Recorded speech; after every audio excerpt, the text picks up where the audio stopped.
Hey guys, it's your girl Diabla, and I'm back at it again with another video for you guys. But you know the drill. Before we jump into the video, I always have the same question for you guys. Did you miss me? I mean, did y'all? I definitely just posted a video like 2-3 days ago. I'm pushing out this movie review for you guys. So you know what I'm saying? We're manifesting consistency. You know what I'm saying? But before we get into the topic of the video, make sure you guys are liking, commenting, and thumbsing up the video because it helps me with the algorithm. And we are growing our channel slowly but surely over here. Also, make sure to put that notification bell on so you know whenever I drop a video, a reel, a reaction. If you just want to see me, you know what I'm saying, just popping it and just being me, I would greatly appreciate it.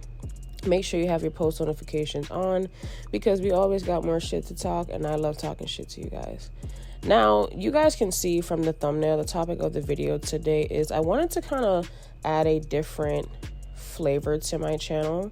I do commentary in terms of celebrity gossip, but as you guys can see from my last video, I'm kind of like in a space where I only want to report on celebrity gossip whenever something really important comes up or something that I feel like is a controversial topic. But for right now, I'm going to be kind of mixing the celebrity gossip. I'm going to get back to shooting more makeup tutorial for you guys. And then I also want to just do a lot of movie reviews. I watch so many movies and TV shows, and I always have so much like commentary that I say, you know, with my spouse and the people that I hang out with. So I just wanted to see if this was something that you guys liked. If you want me to keep doing it after this video, make sure you thumbs up and comment down below if you want me to review any other movies.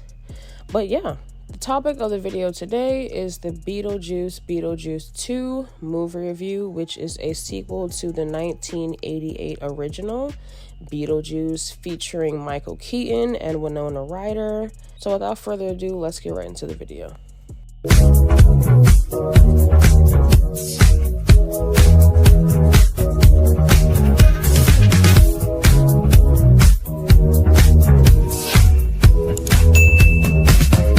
So before we actually get into the review, I just want to say this movie holds such a special place in my heart. Like, I remember being young, growing up, being in a not so pleasant environment, and my mom showed me this movie when I was young, and I literally would watch this movie every single day consistently. It brought me so much joy when I first saw the original one.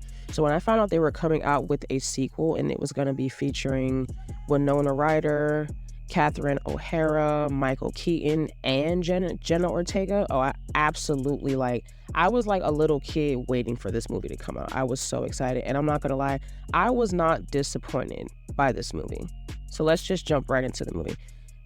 I'm gonna prerequisite this video by saying if you have not seen the movie, then I would definitely click off the video right now because there's going to be a lot of spoilers in this video. I'm pretty much just going to review the whole movie, and then I'll give you my commentary and my rating on the movie at the end. So the movie opens with Lydia giving a monologue, and we find out that she actually has a show called Ghost House.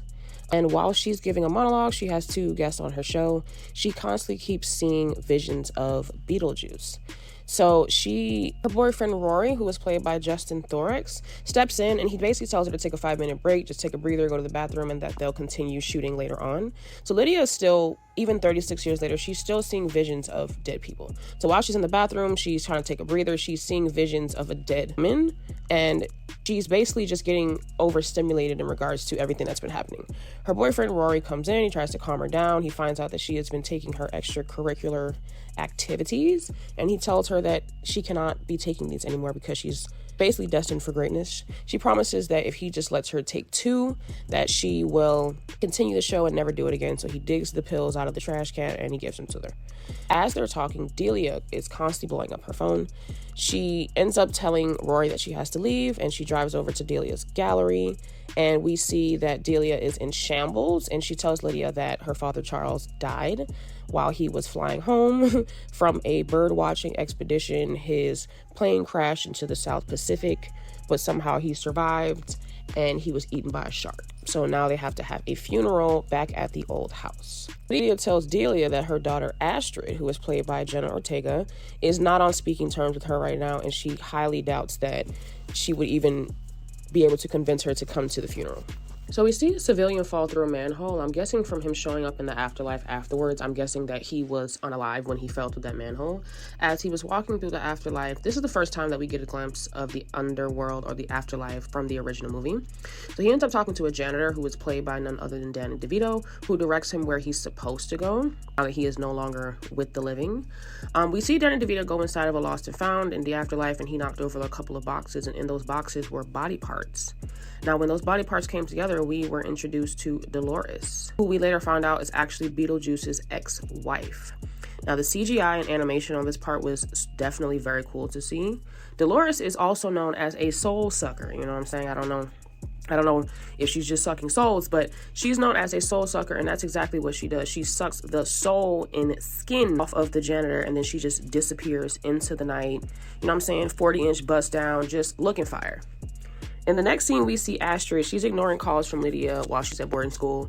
She's being pranked by a couple of her classmates at her boarding school. When I tell you that Astrid ate them up, like, my jaw was on the ground, like the way she just ate them up so effortlessly. So we're first getting introduced to Astrid. She's your typical rebellious, think peace-ish, talkative, feminist teenager, and she's definitely is feisty. I liked that a lot about her throughout this movie. She was very consistent with, you know what I'm saying, the snatch back with the clap backs. I really appreciated Astrid's attitude. So Astrid is looking at pictures of her and her father. So apparently Lydia and her father Richard divorced 2 years prior to his disappearance, and they were never able to find him. So that's obviously something that is an issue for Astrid, and we're going to see a little bit more of that, I think, later on in the movie. So in the next scene, Astrid is definitely a little feisty. I love that part about her throughout the movie. So because Astrid isn't picking up the phone, Delia comes to her boarding school and completely makes a scene, like screaming through her window, like in front of the entire school. Like, this scene was so funny to me. While Lydia is at the boarding school talking to Astrid, she continues to see visions of Beetlejuice before they all head over to the old house from the original movie. Now, in the following scene, we see Beetlejuice for the first time in the movie in the afterlife office that we saw from the original movie at the very end. So he was at the office after being called by Wolf Jackson, who was played by actor Willem Dafoe. We all know him. I loved him in Spider-Man 2 when he played, I don't know if it was Octoman, Octagon, something about octopus. But he used to be an actor when he was alive, and now he is playing a ghost detective in the afterlife. So he needs Beetlejuice to help him find Dolores, who at the time he had no idea was actually Beetlejuice's ex-wife. So we find out that Beetlejuice, in a flashback, we find out that Beetlejuice, when he was alive, he married Dolores. However, he soon found out that she was a part of, quote-unquote, a murderous cult. And on the night of their wedding, they shared a drink where she slipped him some, just a little bit of poison in order to kill him. But before he transitioned to the afterlife, he chopped her up into little pieces. Like, she was looking like beef tartare out here, okay? And now that she's back, she is on basically, she is like a woman sworn, and she wants her lick back. Like, and she's not going to rest until she gets her lick back. So in the next scene, we're at the old house having funeral services for Charles. Rory is attempting to create some kind of like father-daughter bond between him and Astrid, but Astrid is like not having it. Like, she's not having it, not even a little bit. Like, she can just sense how fraudulent and disingenuous he is. So during her father's funeral, Lydia is basically forced and pressured by Rory into marrying her in front of a group of people at her father's funeral. Like, after saying yes to him, after he was basically like forcing her to marry him, Astrid gets extremely upset, and she just gets on her bike and she takes off. So on her way back to the house, she gets in an accident. She swerves off her bike and she ends up crashing into somebody's fence. There she finds a young teenage boy by the name of Jeremy Fraser, who was actually played by the actor Arthur Conti, who was famously known for his role in House of the Dragons. I've never seen that show, but I heard it was pretty good. Well, long story short, they hit it off really well. He invites her back to his house later on, or, just to hang out, since she just kind of keeps telling him how she does not want to be at that house with her mom and I guess her step-grandma. She accepts his invite, and she promises that she will come back later. Now, in the meantime, Dolores is wreaking havoc on everybody in the afterlife, like everybody. And then Detective Jackson still has no idea where she is. Like, he's like the worst detective ever. But while skimming through the newspaper, Beetlejuice finds out that Charles has recently died and that his funeral is being held at the old house. So he figures out that Lydia and her family have to be there, and he's like, oh, this is the perfect time. So in the most hilarious scene of the entire movie, Lydia is taking these grieving, screaming pictures in the living room, like as a means of therapy. This was probably one of the funniest things I've seen in a long time. Like, Catherine O'Hara is just amazing every time she's on the screen. But anyways, Astrid goes up to the attic to snoop around, and she ends up finding that miniature replica from the original Beetlejuice movie, and she also finds a flyer for Beetlejuice. Now, when Lydia joins her later on in the attic and she finds a flyer, like, she has a full-blown panic attack. Later on that day, Astrid goes back to Jeremy's house, and while she's walking up the stairs to his room, she sees that his mom and his dad are kind of like not paying him any attention. So he just explains to her like, yo, my parents don't really care that much about me. So while she's in his room, she finds a book for the recently deceased, as we saw from the first movie. But he tells her that he bought it at a thrift shop. So Astrid shares with him that her father got into a boating accident, and they searched for his body for over a week, but they never ended up finding her father at all. And she basically tells him that her mom can see all of these unalive people, but her not being able to see her father is why she just resents her a lot. So Jeremy invites Astrid over for Halloween so that she doesn't have to attend her mom's wedding, and she agrees that she'll definitely stop by the next day. So later on in the movie, Lydia expresses to her boyfriend, Rory, like, okay, this is what's actually bothering me. So she runs through the whole story, tells him how she came to know Beetlejuice, how he possessed her and her family and tried to force her to marry him in order to leave the afterlife. Instead of listening to her, this moron decides to say his name 3 times in order to relieve her of her stress. And when he does that, he transports them into Beetlejuice's world. So they end up at a counseling session, a couples counseling session being held by Beetlejuice, where he gives Rory a minor aneurysm and a heart attack, while Lydia manages to get them back home. So Beetlejuice has this little like singing montage that happens in order to seduce Lydia to come back. Michael Keaton, like, he just did an awesome job. I laughed the entire time at his little singing montages that he did throughout the entire movie. But anyway, back to the movie. So Lydia convinces Rory that everything that just happened was just a dream caused by their, extracurricular activities. And for some reason, downstairs, Delia has put it in her mind that she needs to perform a ceremony like they do in Egypt for Charles by ordering poisonous snakes that she has convinced herself have been defanged, or whatever the fuck that means. How do you defang a snake? Anyways, Lydia comes down to join Astrid and Delia, and she tells them basically that they have to leave the house, like, right now. Like, not now, right now. And Astrid tells her mom, like, Mom, I can't leave right now because I have, like a date or whatever planned the next day. And Lydia agrees, like, okay, fine. You can go on your date, and then after the date, like, we're definitely going to leave. So later on that day, Lydia drops Astrid off at Jeremy's house, and she heads back to the old house. So when Astrid goes into his room, it's all, decked out real fancy and cute, or, nice and whatever. And you could tell he was trying to be, like, I guess, romantic or whatever it may be. And as they begin to kiss, Astrid realizes that she's levitating. And that's when it dawns on her, like, Jeremy is not alive. Like, when I tell you I was gagged, like, she realizes that Jeremy is a ghost. And not only was her mom not lying about seeing ghosts, she can also see ghosts as well. So she is shook. Like, when she realized that he is not alive, and not only is he not alive, he died 23 years ago, she is shook. Like, deer in the headlights. So Jeremy tells Astrid that, he needs her help in order to restore his life. And he tells her that if she agrees to help him, he will help her see her dad again. So she ends up agreeing to help him, and he gets her to read this incantation from the recently deceased handbook. They also draw the door, like, little door from the first movie. They draw the door into the afterlife like they did in the first one, except this one wasn't in the attic. It was actually in his room, which I thought was super dope to see the door being placed like somewhere else, but that's just my personal taste. But this completely caught me off guard because no living being has ever gone into the afterlife without actually having to be dead. So that kind of raised a couple of flags for me while I was watching this movie at first. So Jeremy promises her that if she helps him to restore his life, he will reunite her with her dad. So while Lydia is back in the house finalizing selling the old house off, finally, she begins to talk to the real estate agent about, property where she dropped her daughter off at. So the real estate agent tells her that she's literally been unable to sell that house due to all the murders that occurred there. And Lydia's like, what do you mean murders? And the agent's like, well, she drops the bombshell that not only is Jeremy dead, but his parents are also dead. And not only are they dead, Jeremy killed both of his parents. And apparently he was holding himself hostage in the treehouse from the police when they came to get him. And before they could arrest him, he broke his neck accidentally and died like instantly on the spot. So it dawns on Lydia like Astrid's in trouble, and she calls on Beetlejuice in order to get Astrid out of the afterlife. So Beetlejuice agrees to help Lydia under one condition, that she has to sign a binding contract saying that she will marry him this time. Ain't no backseats. So they travel into the afterlife in order to get Astrid. Meanwhile, Astrid and Jeremy are heading towards the afterlife soul station.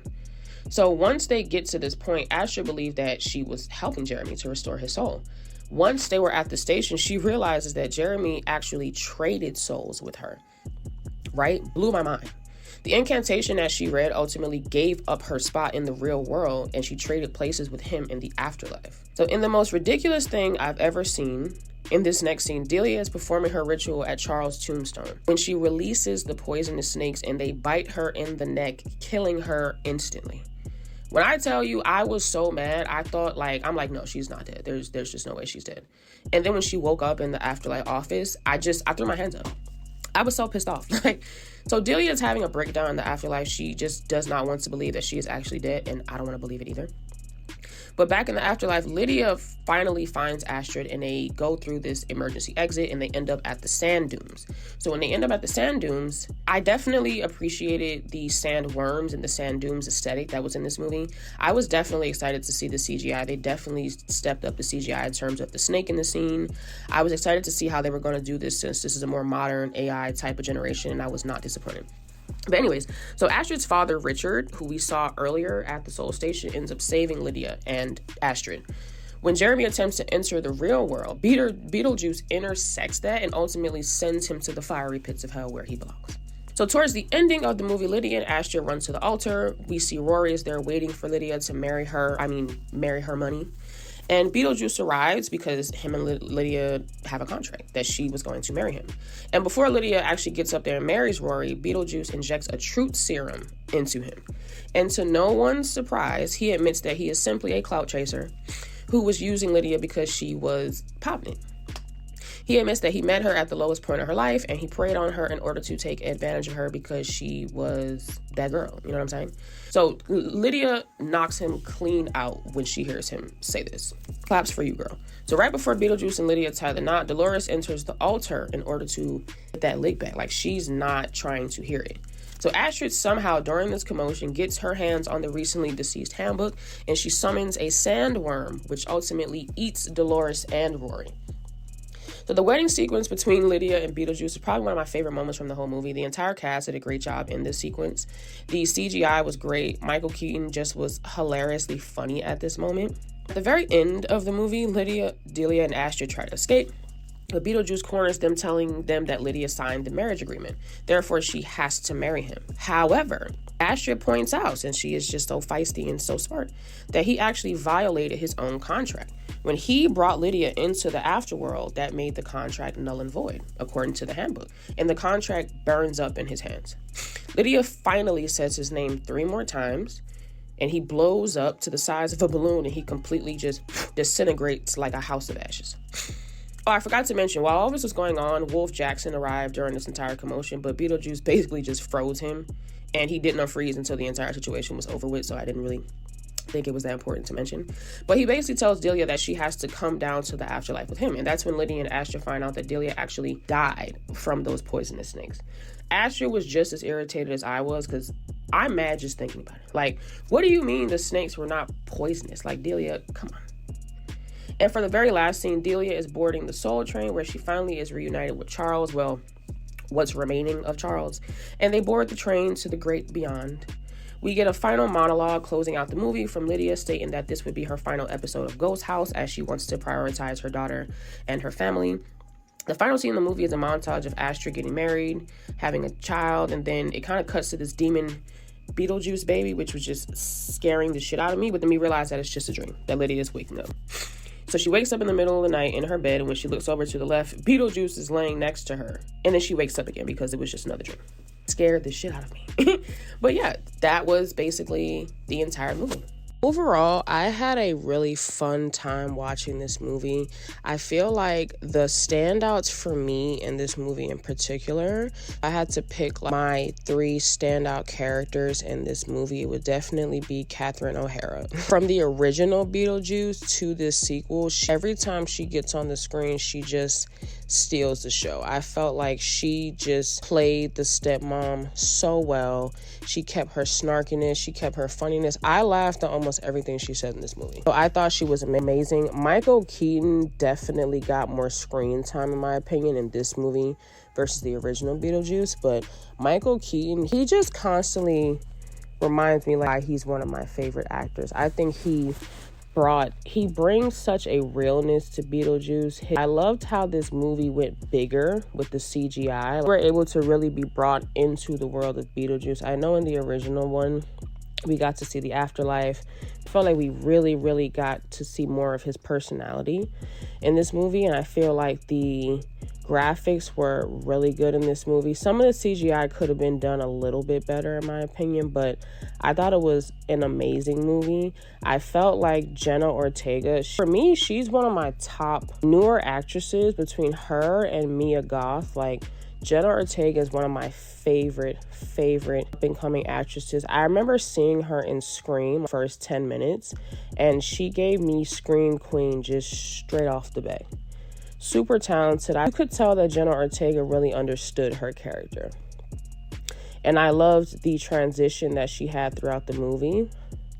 I thought that she maintained her character throughout the movie, and she played the character very well. I also liked the actor that played Rory. He was super funny.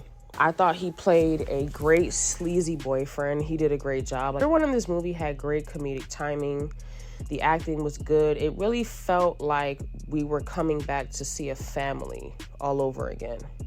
Like the Catherine O'Hara, the Winona Ryders, like Lydia, her stepmom, Beetlejuice. It felt like we were having like family reunion on screen. So if I had any critiques for the movie in particular, to me, I feel like the two biggest things that I would have changed about this movie was, one, I felt like the storyline of Beetlejuice's ex-wife, I feel like that kind of served no real purpose to the movie. I felt like it was just more of a cool graphics, cool CGI editing type of thing, but I could have done without that because to me it served no purpose to the plot. And secondly, I would have loved to have actually seen a battle, or, you know, them extend the storyline between the daughter and the teenage boy that she ended up dating, and finding out that he was actually like a mass killer and he had traded his soul to, you know, for hers. I would have loved to seen that battle last longer. It felt like him falling through the door and Beetlejuice just, you know, pulling him through the door and him burning in the fiery pits. It kind of felt like they kind of wrapped up those storylines pretty quickly. Even the one with the wife, he was eaten by the snake, and it kind of just wrapped up the whole movie. So I wish that the storyline between Jenna Ortega and her love interest, I wish that that would have been my main focus point. That and the whole Beetlejuice situation, and then having to save her daughter from trading her soul. And I feel like the Beetlejuice and Lydia marriage should have also just been the only two plot lines. I feel like the ex-wife was just something that was added on that really was not necessary, and I felt like it kind of took away from the movie a little bit. But all in all, like, I had a great time watching this movie. This movie was super fun. If you like the first one, you will definitely like this second one. Like, if you're a fan of the first Beetlejuice, you will definitely be a fan of this one. I will say that the first one, in my opinion, is more superior, but I mean, that's just kind of like the rules. Sequels rarely are better than the originals. But all in all, I would give this movie like an 8 out of 10. Like, it was good. I would definitely watch it again. I thought the twist, I love how they brought the old characters back, but they didn't just make it a normal reboot. They really took their time to build another legacy, another generation, and try to blend those with the characters. And you're watching, like, on the screen, I caught myself while watching it kind of being like, oh my God, we're looking at 3 generations of women, right? The stepmom, Lydia, and then her daughter. And then it dawned on me, like, the paradox of the fact that we're also looking at 3 generations of actresses. So I thought that dynamic was very, very cool in the movie. Michael Keaton. I just absolutely love him. He was the star of the movie, was the first time. And I think that Catherine O'Hara and also Winona Ryder, Jenny Ortega, I feel like the main cast did a great job. So yeah, if you guys have not watched the movie, you should definitely go watch it. It's bomb. If you have watched the movie, let me know what you thought about it down below. Make sure you like, comment, and subscribe, and stay tuned for our next video. And don't forget, you can give me criticisms, we can agree, we can disagree. I am open to all types of point of views, but do not be disrespectful in my comments because I will curse you guys for that. Okay? Bye!